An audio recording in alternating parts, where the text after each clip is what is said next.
जैसा दिग्विजय कह रहे थे कि हमसे सिलेक्शन करते टाइम गलती हो गई, इससे बड़ी जगह कोई चुननी चाहिए थी, क्योंकि जितने लोग यहाँ पर विराजमान हैं उससे 3 गुना लोग तो चारों तरफ घूम रहे हैं। बुजुर्गों और नौजवान दोस्तों, मेरे से पूर्व वक्ताओं ने, पार्टी के तमाम वरिष्ठ साथियों ने सारी बातों को विस्तार से खोल करके आपके समक्ष रखा है। आज सौभाग्य से किसान नेता सम्माननीय चौधरी चरण सिंह जी का जन्मदिन भी है, शहीदी दिवस भी है और हमारे प्रदेशाध्यक्ष ब्रिज शर्मा जी का भी जन्मदिन है। मैं इन्हें भी मुबारकबाद और बधाई देता हूं।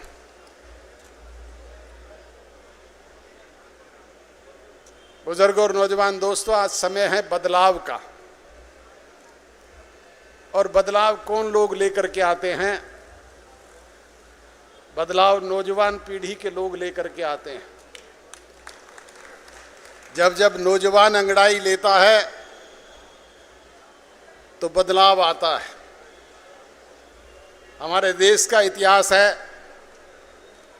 इमरजेंसी से पहले बिहार की पावन धरा से स्वर्गीय लोकनायक जयप्रकाश नारायण जी ने एक क्रांति की शुरुआत की थी, जो रंग लाई, और इमरजेंसी के बाद देश में सत्ता परिवर्तन हुआ। लंबे समय से काबिज कांग्रेस पार्टी को उखाड़ करके जनता पार्टी की सरकार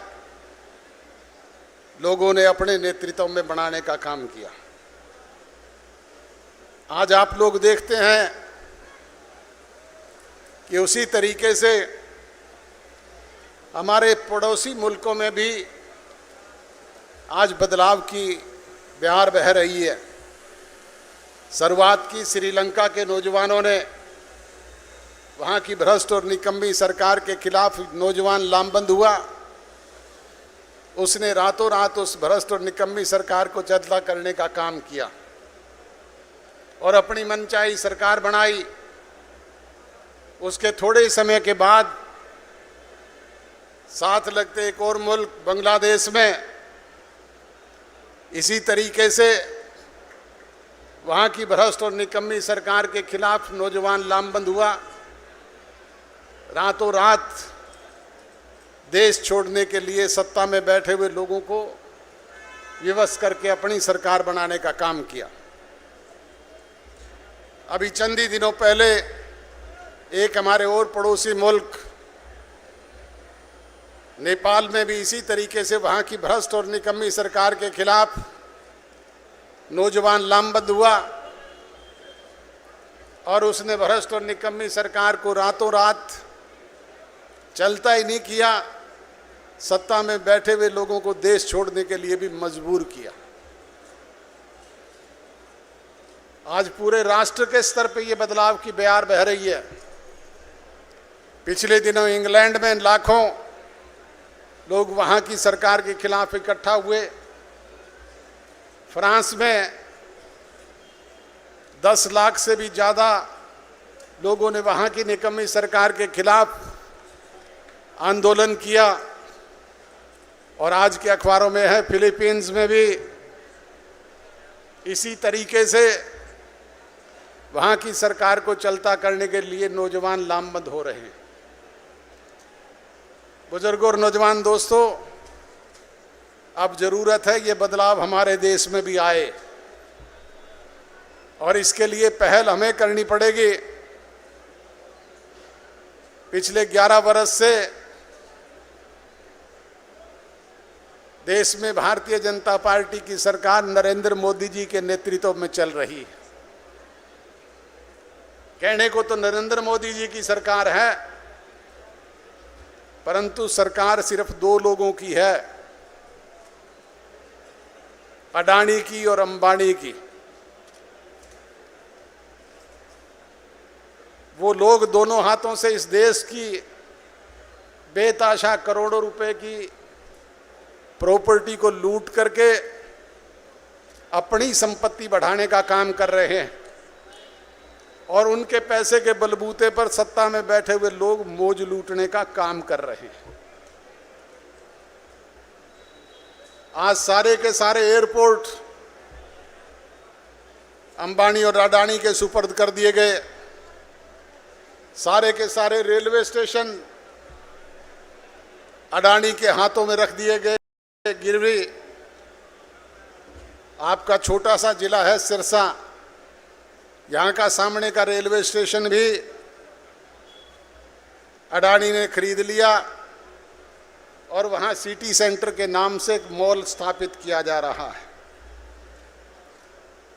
इस तरीके से पूरे देश में जहाँ अडानी का दिल चाहे जिसकी प्रॉपर्टी पर उंगली रख दे, अगले दिन सरकार उसके मालिक को नोटिस भेज देती है, ईडी के सम्मन चले जाते हैं और उसे मजबूर कर दिया जाता है कि तू अपनी प्रॉपर्टी औने पौने दामों पर अडानी को दे दे। मैं कल ही देख रहा था, सहारा ग्रुप हिंदुस्तान में बहुत बड़ा ग्रुप था, उसकी सारी की सारी प्रॉपर्टी उसकी कीमत का मात्र 10% में अडानी ने अपने नाम पर ले ली है और 10 साल का उससे एग्रीमेंट कर दिया कि 10 साल में तुझे पेमेंट देने का काम करेंगे। ये हालात आज देश के हैं। प्रधानमंत्री नरेंद्र मोदी जी विदेशों की सैर करते हैं। पिछले दिनों चाइना गए हुए थे, अगले दिन वापस आकर के बिहार गए, बिहार जाकर के भाषण दिया कि मेरी मां को गाली निकालने वालों को लोग बिहार की जनता अब माफ नहीं करेगी। अरे भाई, ट्रिपल इंजन की सरकार तो आपकी है, केंद्र में आपकी सरकार है, प्रदेशों में आपकी सरकार है, नीतीश के साथ मिलकर के बिहार में आप सरकार चला रहे हैं। तेरी मां को गाली किसने दी? क्या राहुल गांधी ने दी थी?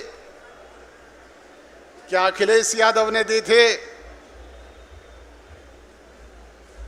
क्या तेजस्वी यादव ने दी थी? या देश के किसी और नेता ने दी थी? कोई आइडेंटिफिकेशन नहीं। मैं कहता हूं उन्हें गुद्दी पकड़ करके लोगों के सामने लाओ और कानून के दायरे में उनको सजा देने का काम करो। कोई गाली देने वाला हो तो बताए। ये तो झूठी बेबुनियाद बात करके लोगों को भ्रमित करके अपनी राजनीतिक रोटियां सेकने का खेल खेलते हैं। पिछले चुनाव से पहले कहा करते थे मेरे को नीच कह दिया, नीची जाति का कह दिया।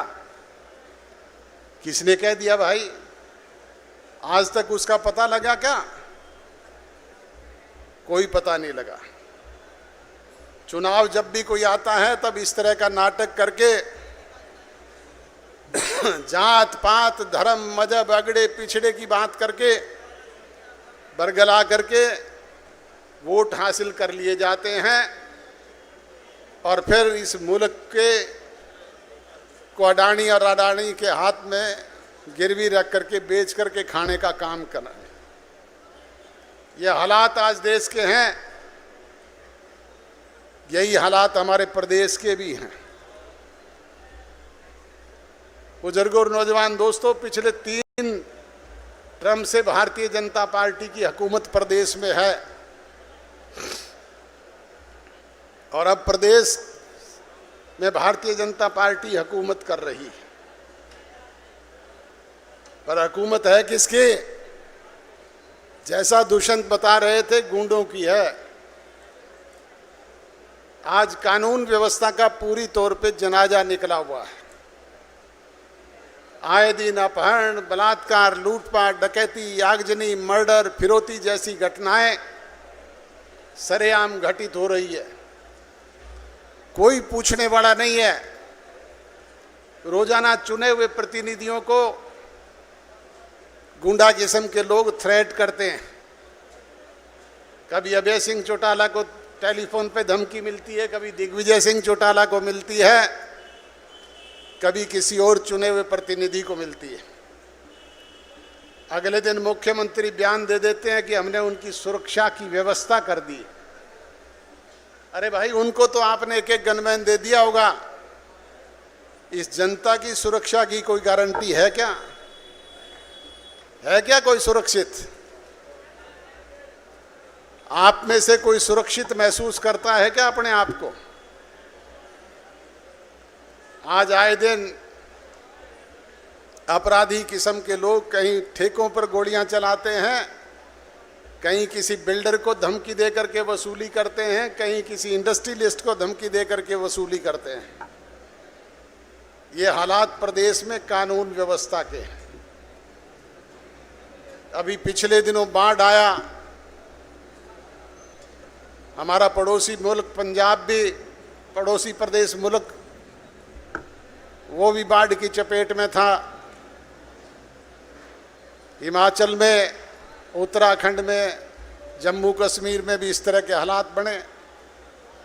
हरियाणा में भी लाखों एकड़ किसान की जमीन जो है, जो बड़ी मुश्किल से उसने हजारों रुपए खर्च करके फसल पकाने का काम किया था, पकी पकाई फसलें बर्बाद हो गई। चाहे वो नरमा था, कपास था, बाजरा था, ग्वार था, चाहे वो मूंगफली थी, चाहे कोई दूसरी फसल थी, वो सारी की सारी बर्बाद हो गई। मुख्यमंत्री जी बयान देते हैं कि हम किसान के आंसू पोंछेंगे, उसकी भरपाई करेंगे। अगले दिन बयान अखबार में आता है कि हमने 5 करोड़ रुपए पंजाब को दे दिए, 5 करोड़ रुपए उत्तराखंड को दे दिए, 5 हिमाचल को दे दिए, 5 JNK को दे दिए, 20 ट्रक राहत सामग्री पंजाब को भिजवा दी। चलो, मदद पड़ोसियों की भी करनी चाहिए, उन्होंने की, अच्छी बात है, परंतु कोई अपनों की साड़ संभाल भी हुई क्या?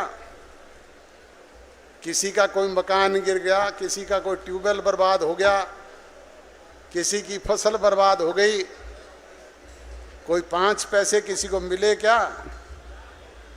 अखबार में पढ़ते हैं कि पोर्टल खोल रखा है, उस पे अपना खराबा दर्ज करवा दो। वो आंकड़े अगले दिन बढ़ जाते हैं। इनके केंद्रीय मंत्री आते हैं, यहाँ पर भी आए थे, सिरसा में भी विजिट करके चले गए, फोटो खिंचवा करके बयान दे करके चले गए कि हम भरपाई करेंगे। किसी को 5 नए पैसे मिले क्या? किसी की भरपाई हुई क्या? ये हालात आज आपके सामने हैं। तो अब ऐसी स्थिति में क्या तरीका अपनाया जाए? अब ऐसी स्थिति में तो एक ही तरीका बचता है कि जिस तरीके से हमारे पड़ोसी मुल्कों के नौजवानों ने एकत्रित होकर के वहाँ की भ्रष्ट और निकम्मी सरकारों को रातों रात चलता करने का काम जूते मार करके किया है, उन्हें सड़कों पर दौड़ा दौड़ा करके, पानी में घुसेड़ घुसेड़ करके पीटने का काम किया है, उसी तरीके से हमें भी करना पड़ेगा। और उसके लिए अंगड़ाई आप लोगों को लेनी पड़ेगी। ये पहल हरियाणा प्रदेश की धरती से आपको करनी पड़ेगी। आज इस युवा योद्धा सम्मेलन में आप लोग इतनी बड़ी संख्या में उपस्थित हुए हो, यहाँ से संकल्प लेकर के जाओ कि हम प्रदेश और देश की इन भ्रष्ट और निकम्मी सरकारों को चलता करने के लिए कमर कस के जब भी मौका मिलेगा पहल हरियाणा की धरती से करने का काम करेंगे। करोगे ना? हाथ खड़े करके विश्वास दिलाओ। प्रेस के साथियों, देख लो, नोट कर लो। ये शुरुआत सिरसा की धरती से हो रही है और अब पूरे हरियाणा प्रदेश में इसी तरह की मुहिम चलेगी। जननायक जनता पार्टी 22 के 22 जिलों में जाकर के इस मुहिम को गति देने का काम करेगी। मैं तो आपसे यही कहने के लिए आपके बीच में हाजिर हुआ था। आप आए, अपने कीमती समय में से समय निकाला, इसके लिए आप सब लोगों का आभार व्यक्त करता हूं, धन्यवाद व्यक्त करता हूं। और इस युवा योद्धा सम्मेलन के लिए दिग्विजय और उसकी पूरी नौजवानों की टीम को बहुत बहुत बधाई देता हूं। हमारी जिला यूनिट को भी बहुत बहुत बधाई देता हूं। आज जिन लोगों ने यहाँ ज्वाइन किया है उनको भी मुबारकबाद और बधाई देता हूं। आप सबका बहुत बहुत